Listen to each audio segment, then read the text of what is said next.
রিক্সা চালায় শহরের ভিতরে, এখনো আছে কিছু আল্লাহওয়ালা মানুষ রিক্সা চালায়, সারাদিন রিক্সা চালায়।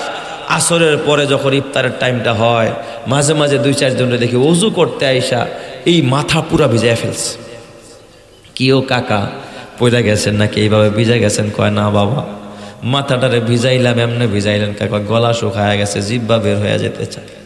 আমি বললাম কি করেন? কয় হুজুর রিক্সা চালাই, ওই যে পেট্রোল রিক্সা চালায়। আহারে, এ তো বুড়া মানুষ, অটো চালাইতে পারে না। তাহলে ভিজান কেন? কয় হুজুর মুখ আটকায় গেছে, এই জন্য পানিতে একটু ভিজাইলে ভালো লাগে। এই মাথা সব পুরা ভিজায় ফেলছে। পকেট থেকে টিস্যু বের করে দিলাম, বাজান একটু মোছেন। এরপর আমি ওই বাচ্চার প্রতি খেয়াল দেখে, আমাদের ওখানে আবার ডালাও ইফতারি হয়। ইফতার খাইতেছে, অন্যরা খায়া, কিছু তো আছে বেরোজদার বাচ্চারা খায়া অর্ধেক ফালায় দেয়া গেছে। ওই মুরব্বী নিজেরটাও খাইছে, অন্যেরটাও কুরে কুরে দেখি খাচ্ছে, অন্য প্লেট থেকেও যেগুলো ঝুটা ফালায় দেয়া গেছে ওখান থেকে কুরে কুরে খাচ্ছে। মাগরিবের পরে সব মুসল্লি বাসায় চলে যায়, কিন্তু বুড়া মানুষটা যায় না। মসজিদের কোনায় দেখে হাত তোলা মোনাজাত দেয়া কামতেছে। আমার মনের ভিতরে দুঃখ, আহারে গরিব মানুষ রোজা ছাড়ে না, এরপর মসজিদের মধ্যে এইভাবে কাঁদে, নিশ্চয় তার দিলের মধ্যে কোনো দুঃখ আছে। রুমের থেকে একটা ছাত্র পাঠাইলাম, যাও ওই বুড়াই যখন বের হবে তার একটু ডাকবা, আমার রুমের মধ্যে আনবা, তার সাথে আমার পার্সোনাল একটু আলাপ আছে। আমি তো অল্প কিছু খাইয়াই নামাজে চলে যাই, নামাজের পরে আইসা কিছু খানা খাই, ইফতারি খাই। তো ওনার জন্য রেডি করলাম, আমি ওনাকে নিয়ে একসাথে ইফতারি খাইলাম। জিজ্ঞাসা করলাম, বাজান আপনি এই বয়সে কেন রিক্সা চালান? আপনার কি বড় কেউ নাই সংসার চালানের? বুড়ায় ডাক দিয়া কয়, বাবা আমার সংসারে 5 জন সন্তান, আমার 3টা সন্তান মাদ্রাসায় পড়ে, বড় ছেলেটা হাফেজে কোরআন হয়ে গেছে। সুবহানাল্লাহ জোরে কোন সবাই। আমি হাফেজের বাবা, আমার বিবি নরমাল, আমার বিবি সংসার গুছায় রাখতে পারে না, মাঝে মধ্যে একদিন রান্না করলে পরের বেলায় রান্না করে না, কে খাইলো না খাইলো খবর নিতে পারে না, কারণ নরমাল বুঝেন মানে আধা পাগল মানুষ, খেয়াল রাখতে পারে না। আমার বাড়ি পঞ্চগড়ের, আমার বাড়ির ঠাকুরগাঁয়, উত্তরবঙ্গের ঠাকুরগাঁয়। হুজুর আমি এখানে রিক্সা চালাই। গতকালকে আমার বড় ছেলে যে হাফেজে কোরআন হয়েছে আমার ডাক দিয়া বলছে, আব্বা গো আমি পাশে এক জায়গায় তারাবির নামাজ পড়বো, যদি পারো আমার একটা জামা বানায়া দিও। জামাটা ছিঁড়ে গেছে, পারলে একটা জামা বানায়া দিও।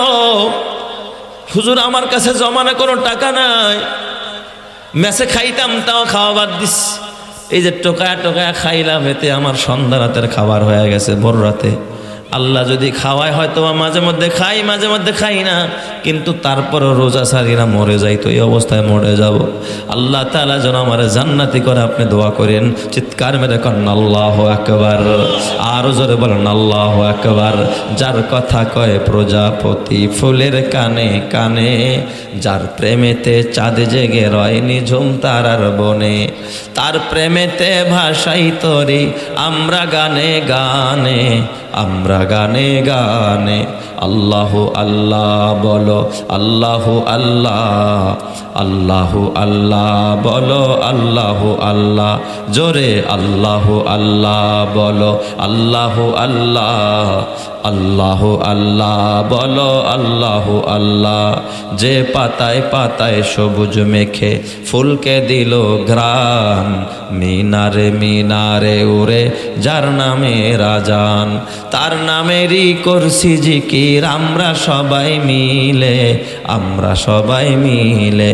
আল্লাহু আল্লাহ বলো, আল্লাহু আল্লাহ, আল্লাহু আল্লাহ বলো, আল্লাহু আল্লাহ। যার কথা কয় প্রজাপতি ফুলের কানে কানে, যার প্রেমেতে চাঁদ জেগে রয় নিঝুম তারার বনে, তার প্রেমেতে ভাষাই তরি আমরা গানে গানে, আমরা গানে গানে। আল্লাহু আল্লাহ বলো, আল্লাহু আল্লাহ, আল্লাহু আল্লাহ বলো, আল্লাহু আল্লাহ।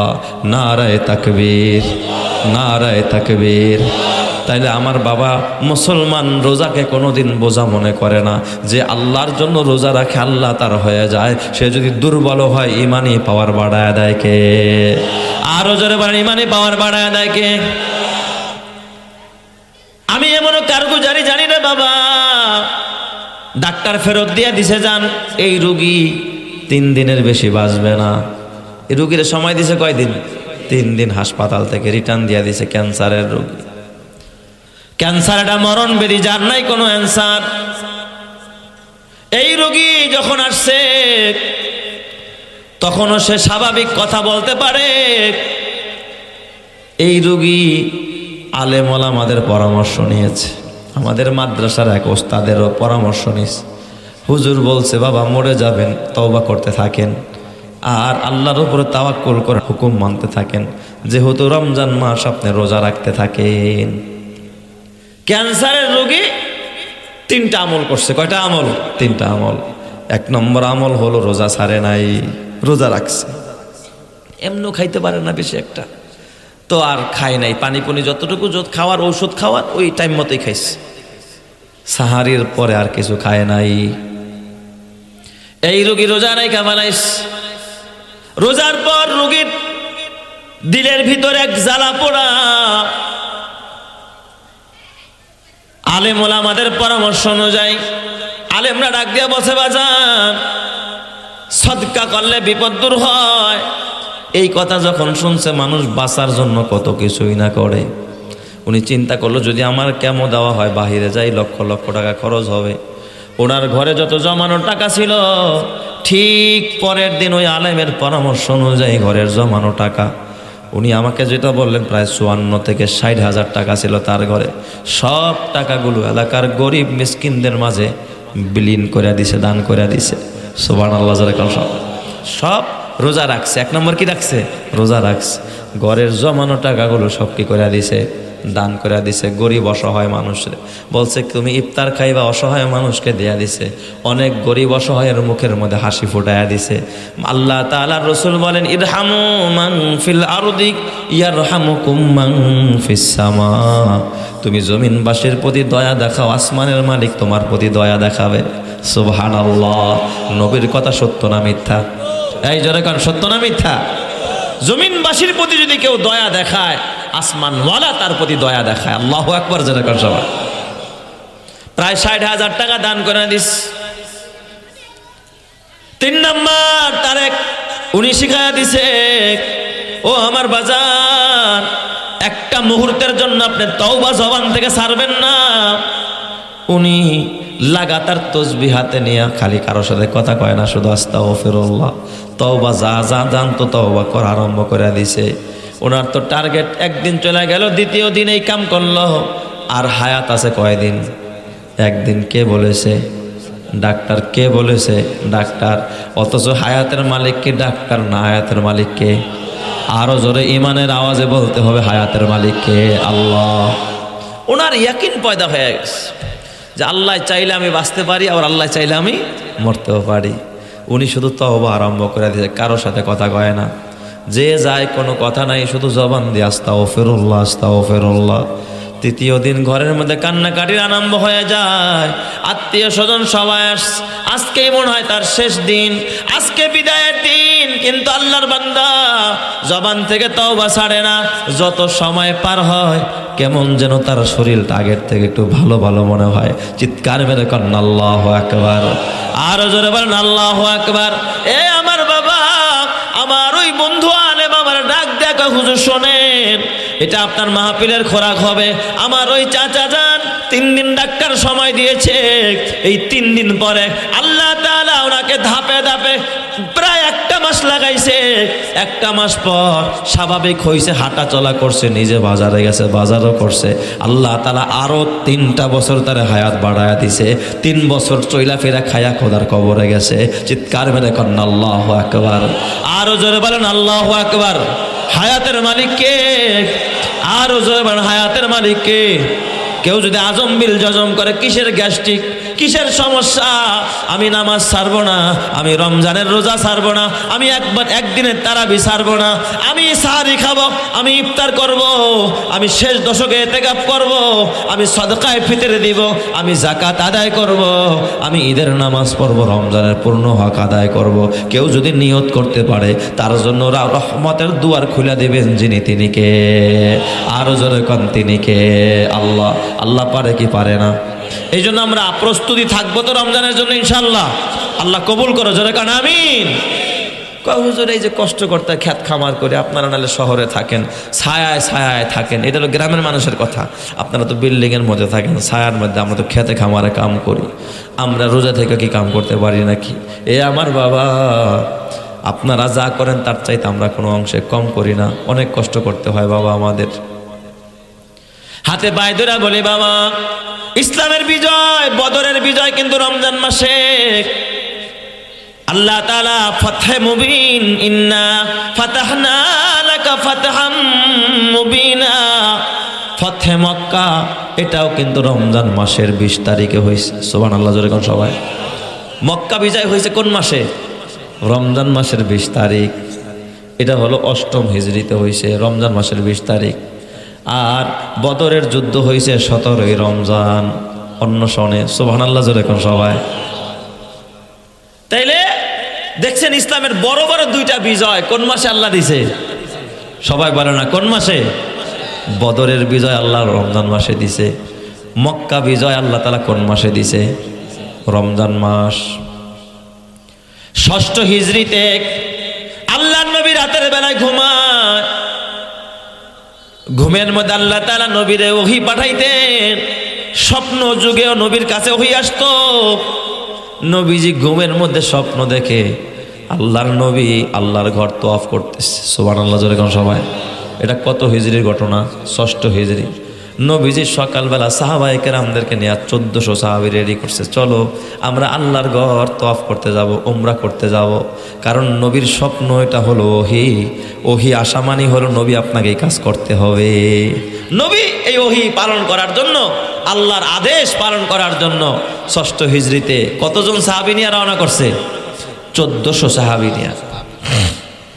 হুদাইবিয়া নামক স্থানে যখন নবীজি গেলেন, কাফেরেরা খবর পেয়ে গেছে যে মোহাম্মদ সে দলবল নিয়ে মক্কায় আসতেছে। কাফেরেরা সেখানে গেছে ঐক্যবদ্ধভাবে বাধা দেওয়ার জন্য, যে এই মোহাম্মদরে আমরা তাড়ায়া দিছি, এই মোহাম্মদরে আর মক্কায় ঢুকতে দেওয়া যাবে না। কারণ মক্কায় যদি মোহাম্মদ আবার ঢোকে, সব মানুষ মোহাম্মদের ভক্ত হয়ে যাবে, তাহলে মক্কার নেতৃত্ব আমাদের কাছে থাকবে না, মোহাম্মদের হাতে চলে যাবে। এই নেতৃত্ব হারানোর ভয়ে আমার নবীরে বাধা দেয়। এই যুগেও দেখবেন কোরআনওয়ালাদেরকে বাধা দেয় শুধু একটা কারণ, যে তারা মদ খাইতে পারবো না, গাঁজা খাইতে পারবো না, উল্টা পাল্টা পথে চলতে পারবো না, চাঁদাবাজি করতে পারবো না। কথা ঠিক না ব্যাঠিক? যেটা কারণ একটাই, বাধা দিচ্ছে যে না মোহাম্মদ তুমি এই বছর মক্কায় ঢুকতে পারবা না, ফেরত যাও এখান থেকে। নবী আমার চিন্তায় পড়ে গেল। আল্লাহ ডাক দিয়া বলে, ও ভাই, না না না, আমরা 3 দিনের বেশি মক্কায় থাকবো না, আমরা যুদ্ধ করব না, আমরা আসছি শুধুমাত্র আল্লাহর ঘর তওয়াফ করার জন্য, আমরা কাবা তওয়াফ করব, আমরা আসছি উমরা করার জন্য আসছি, আমাদেরকে শুধু উমরা করার অনুমতিটা দাও। কোনো ক্রমেই কাফেররা কি দেয় না? অনুমতি দেয় না। কাফেররা আটকায় রাখছে, সামনের দিকে যাইতে দিবে না, ব্যারিকেড দেওয়া রাখছে। এই দিক দিয়ে নবীজি 1400 সাহাবী নিয়া, এই যে আপনার এখানে যেই পরিমাণ লোক আছেন, প্রায় এই পরিমাণ লোক 1400 সাহাবীকে নিয়া নবীজি মিটিংয়ে বসছে। নবীজি পরামর্শ করে। আল্লাহর নবী একটা কাজ কখনো সাহাবীদের পরামর্শ ছাড়া করে নাই, আল্লাহর নির্দেশনা ছাড়াও করে নাই। নবীজি পরামর্শ করে কয় এখন কি করা যায়? সাহাবায়ে কেরাম বলেন, হুজুর একটা কাজ করেন, যারা বাধা দিছে আমরা এদের সাথে কথা না বইলা, মক্কায়ও তো কিছু গণ্যমান্য ব্যক্তি আছে, কাফেরদের মধ্যেও তো কিছু সর্দার আছে না, তাহলে একটা কাজ করেন, আমাদের প্রতিনিধি একটা টিম পাঠান, আমাদের দূত পাঠান, সে গিয়ে যদি একটা সুরাহ তাদের সাথে, আমাদের উদ্দেশ্য কি যে আমরা আসলে যুদ্ধ করতে আসি নাই, মারামারি করতে আসি নাই, আমরা শুধু কাবা শরীফ তওয়াফ করব, উমরা করতে আসছি, ইহরাম বাইন্ধে আসছি, আমাদেরকে অনুমতি দাও, উমরা করে আমরা কি করব? চলে যাব। তাইলে এখন নবীজি বললেন, ঠিক আছে, তোমার পরামর্শ ঠিক আছে, তাইলে এই দায়িত্বটা আমি কারে দিব, কারে আমি মক্কায় পাঠাবো? কারণ মক্কার মানুষ মুসলমানদের পক্ষে না বিপক্ষে? কেউ কি যাইতে চায়? এখন যদি কই বাংলাদেশ থেকে একটা প্রতিনিধি দল যান ভারতে গিয়া কিছু আলাপ সালাপ করে আসেন, যাইতে চাইবেন আপনারা? কইন গেলেই তো মোদি সাহেব আমাকে কি করে দিব, আটকায় দেব। দেখেন না কয়দিন আগে একজন মুসলমান বাংলাদেশি ব্যবসায়ী সন্দেহ করে তারা কি করছে, মেরে ফেলেছে ভারতের ওই কুলাঙ্গারেরা। মুসলমানরে মনে করছে এটা বাংলাদেশি ব্যবসায়ী, আসলে বাংলাদেশি না, ওদের ভারতীয় মানুষই, কিন্তু মুসলমান ভাবছে বাংলাদেশি, এটা মনে করে কি করছে, মেরে ফেলছে। তার খবর হয়েছে যে না, সে তো বাংলাদেশি না, সে ভারতীয় মানুষই। মানে ওরা কত বড় জালেম চিন্তা করছেন, মানে বাংলাদেশি পাইলে এখন সাইজ করতে চেষ্টা করে আর কি। এ আমার বাবা, এই অবস্থায় যারা বাধা দেয়, ওই মক্কায় কেউ যাইতে চায় না। নবীজি কয়, এই পরামর্শ দাও, কে যাবে? সবাই এক বাক্যে কয়, হুজুর আমাগো সাহাবীদের মধ্যে একজন সাহসী আছে, তার নাম হযরতে ওমর। সুবহানাল্লাহ বলেন সবাই। সাহসী সাহাবীর নাম কি? হযরতে ওমর। আসাদ্দুহুম ফি আমরিল্লাহ। কয় ওমর রে পাঠান, ওমর যাক, একটা পরামর্শ করে আসুক। ওমরের কি আছে? সাহস আছে, বুকের পাটাস, ওমরের মধ্যে ইমানি বল আছে। হযরত ওমরের কথা বললেন। নবীজি কয়, ওমর তাহলে তুমি যাও, দেখো তাদের সাথে একটা বোঝাপড়া করো যে আসলে আমরা যুদ্ধ করতে আসি নাই, আমরা আসছি ওমরা করতে, আমাদেরকে অনুমতি দেন, ওমরা করে আমরা কি করবো, আবার মদিনায় চলে যাব, আমরা মক্কায় থাকবো না। হযরত ওমর ডাক দেয়া কয়, ইয়া রাসূলুল্লাহ, ইয়া হাবিবাল্লাহ, আপনি যে আমারে পাঠাইতে চান, এটা কি আপনার পরামর্শ নাকি আপনার সিদ্ধান্ত? আপনি যদি সিদ্ধান্ত দেন তাহলে আমি যাব, কোনো বাধা নাই, কারণ রাসূলের সিদ্ধান্ত মানা আমার উপরে ফরজ। আর যদি সিদ্ধান্ত না হয়, যদি আপনার মশওয়ারা হয়, পরামর্শ হয়, তাইলে আমি একটা মতামত দিতে চাই। দেখছেন সাহাবীর কথা, হুজুর আপনার এটা যদি আপনার সিদ্ধান্ত হয় তাহলে আমি এখনই চলে যাব, কোনো বাধা নাই। আর যদি আপনার সিদ্ধান্ত না হয়, শুধু একটা মতামত হয়, তাহলে আমিও একটা মতামত এখানে দিতে চাই। কয়, ও ওমর বলো তুমি কি মতামত দিতে চাও? কারণ ওমরের মতামত হলো মেজাজে ওহি, ওহির মেজাজ অনুযায়ী কথা কয়। ওমরের কথা অনুযায়ী আল্লাহ আকাশ থেকে আয়াত নাজিল করে দেয়। সুবহানাল্লাহ। ওমর তো ওই মেজাজের মানুষ। কয়, হুজুর আমি তো মুসলমান হয়েছি কি অবস্থায় আপনি জানেন, মক্কার সর্দার ছিলাম, আমারে তো সবাই মিল্লা পাঠাইছে আপনার কল্লা নেওয়ার জন্য, আমি তো কল্লা নিতে আইসা আমার নিজের কল্লাই দিয়ে দিছি। তার মানে মক্কার সব মানুষগুলো এখন আমার পক্ষে না বিপক্ষে? যে অরে পাঠাইলাম আমাকে প্রতিনিধি হিসাবে কল্লা আনতে, এখন ও কল্লা আনতে গিয়ে নিজের কল্লাই দিয়া দিছে, তাইলে সবাই এখন উৎপাইতে আছে, আমি ওমরে পাইলে কি করবে, সাইজ করে দিবে, আমারে তারা দেখতে পারে না। হুজুর আপনি পাঠাইলে আমি যাব, তবে এই ক্ষেত্রে যেহেতু যুদ্ধ না, এখানে একটা পরামর্শই তো, আপনি যদি ওসমান রে পাঠাইতেন সবচাইতে ভালো হইতে। নবীজি বললেন, কেন ওসমান রে পাঠাইলে কেন ভালো হবে? হযরত ওমর পরামর্শ দেয়, ইয়া রাসূলুল্লাহ, মক্কায় থাকতে ওসমান ছিল বড় ধনী, ওসমানের সম্পদ ছিল মক্কার মধ্যে বড় বড় সম্পদশালীদের মধ্যে একজন সম্পদশালী। মক্কার এমন কোনো কাফের আর মুশরিক আর বেঈমান নাই যার পেটে ওসমানের খাবার নাই। একজন শিল্পপতি যদি এলাকায় যায়, সে অন্য ধর্মের হইলেও তারা সার করে কি দেয়, বসতে জায়গা দেয়, কারণ সবার পেটেই ওসমানের কি আছে, খাবার আছে। এই ওসমান গেলে কেউ তার বিরোধিতা করবে না।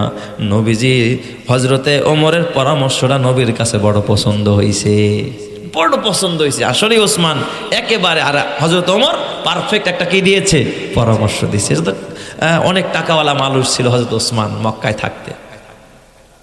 ওসমান গনিকে ডাক দিয়া বলে, ও ওসমান বাজান, তুমি তাইলে যাও।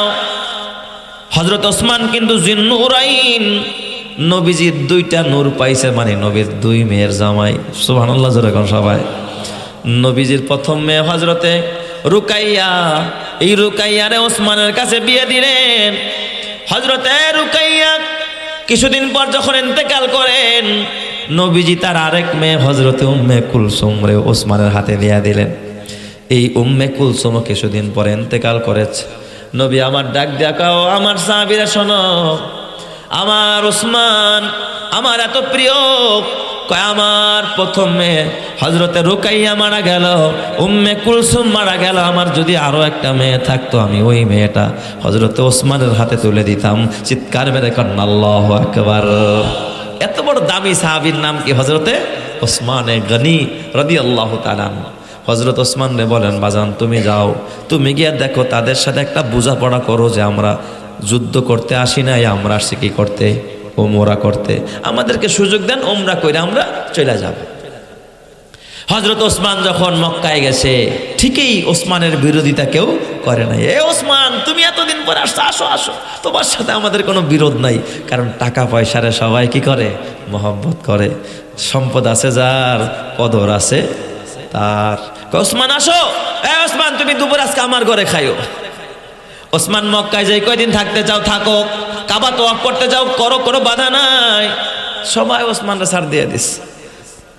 হযরত ওসমান ডাক দিয়া কয়, না না না, আমি একা তোমার খাবার চাই না, মেহমানদারি গ্রহণ করতে চাই না। আমি আসছি নবীর প্রতিনিধি হইয়া। আমরা 1400 সাহাবী নিয়া আল্লাহ নবী আসছে, আমরা যুদ্ধ করতে আসি নাই। যদি অনুমতি দাও তাইলে আমরা আসবো মক্কায়, সবাইকে নিয়ে 3 দিন থাকবে, পর চলে যাব মক্কায়, আর থাকবো না। কিন্তু ওরা ডাক দিয়া বলে, না ওসমান না, তুমি যতদিন থাকতে চাও তোমারে থাকার জায়গাও দিব, খাওয়ার ব্যবস্থাও করব, কিন্তু মুহাম্মদ এবং তার সঙ্গীদেরকে আমরা একদিন কেন 1 ঘন্টার জন্য মক্কায় ঢোকার অনুমতি দেব না। কয় কি অপরাধ তার, কি অন্যায় তার? কয় সে আমাদের ধর্মের বিরুদ্ধে কথা কয়, আমাদের দেবদেবীর বিরুদ্ধে কথা কয়, এটাই হলো মুহাম্মদের সাথে আমাদের বিরোধিতা। চিৎকার মেরে কন্যা নাউজুবিল্লাহ। এই দিক দিয়ে ওসমান দফায় দফায় তাদের সাথে বৈঠক করতেছে। কে যেন এক খবর লাগাইছে নবীর কানে যে ওসমানকে শহীদ করে ফেলেছে।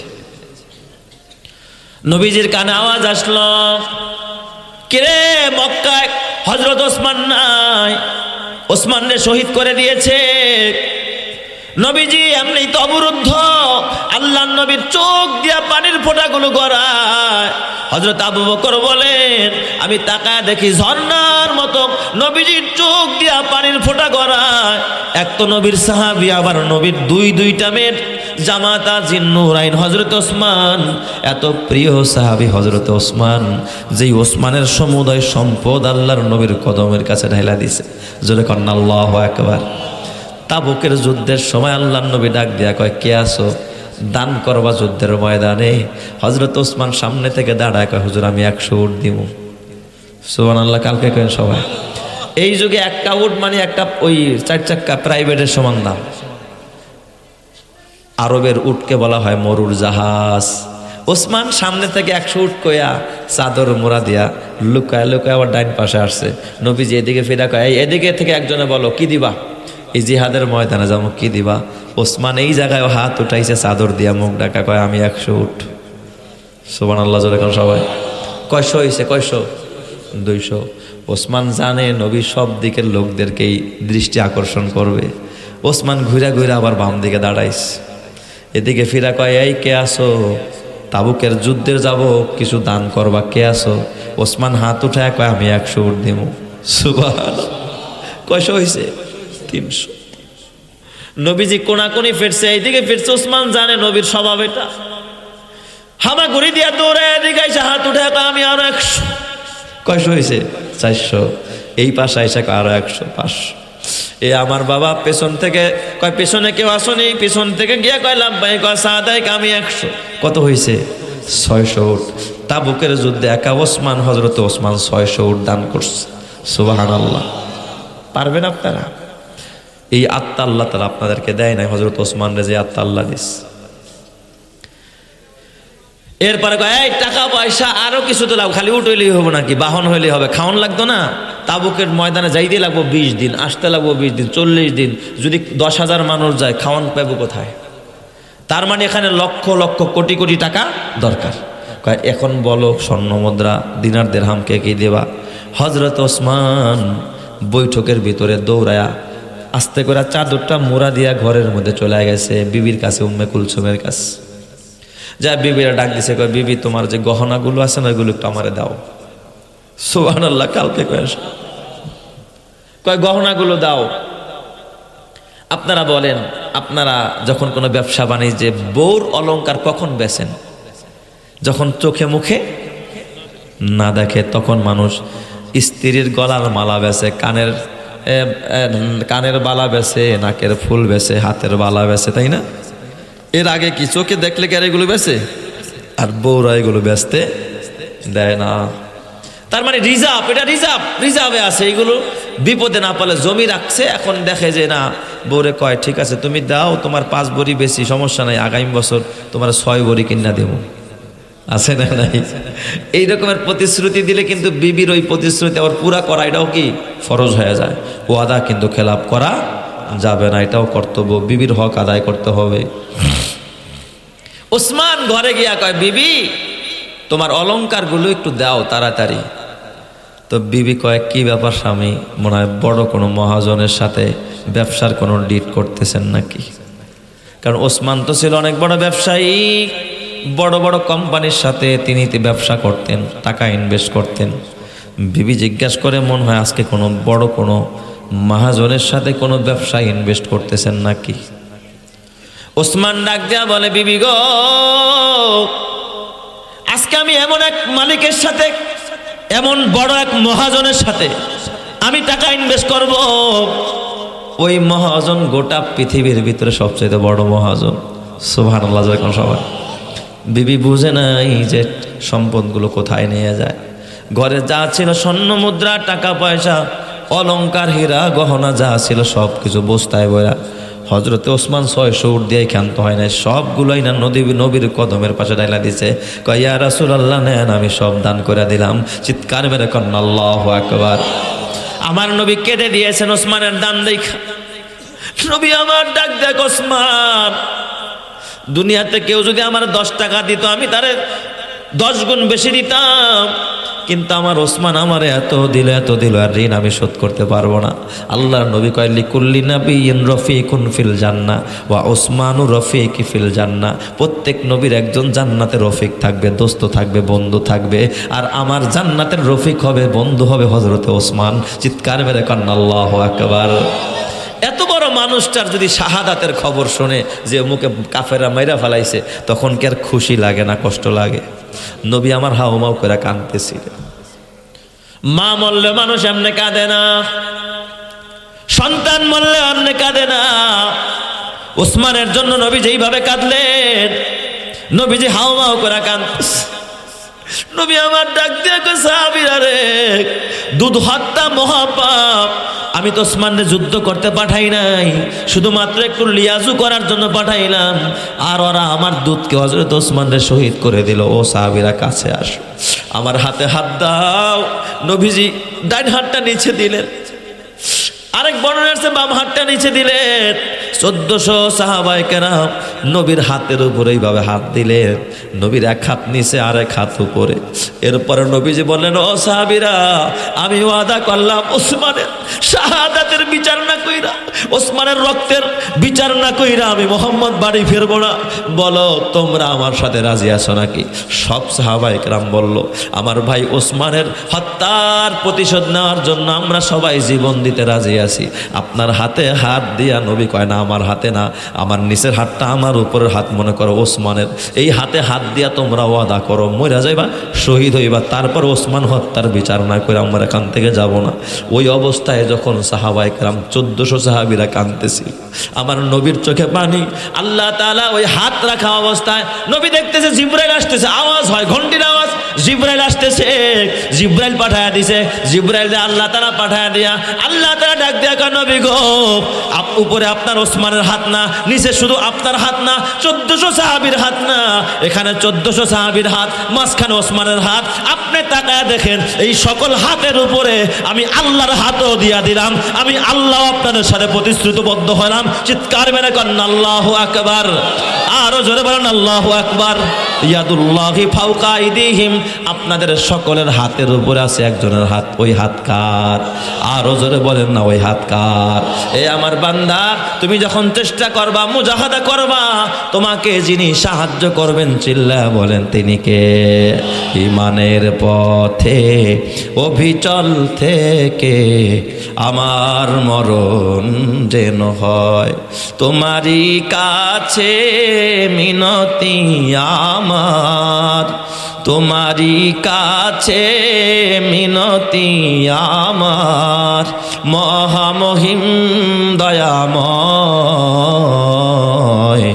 ঈমানের পথে অবিচল থেকে আমার মরণ যেন হয়।